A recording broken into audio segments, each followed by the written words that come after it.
Vidíš túto fóliu na okne?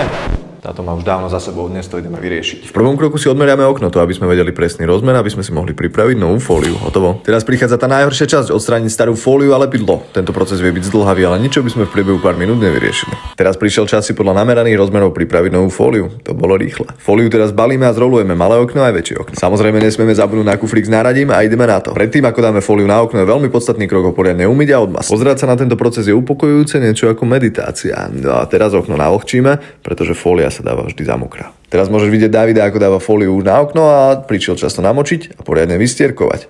No a mohla by ostať aj takto, ale lepšie bude, keď ju orežeme a zbavíme sa tých okrajov. Takže ideme na to a okraje idú dole. A máme hotovo. Tak a keď sme spravili malé okienko, tak spravíme aj väčšie, aby to nebolo do očí. Postup bude opäť rovnaký, to znamená, že najprv poriadne odmasniť, vyčistiť, vystierkovať. Berieme druhú väčšiu fóliu, poriadne namočiť a už to Dávid dáva na okno. Teraz môžeš vidieť, ako sa to poriadne namočí a teraz prichádza ten proces stierkovania, kde sa vytláča voda, tu ho môžeš pekne detálne vidieť. Tak a v tomto momente nám ostáva už len orezať okraje a budeme mať hotovo. Ideme si ukázať, aký je výsledok.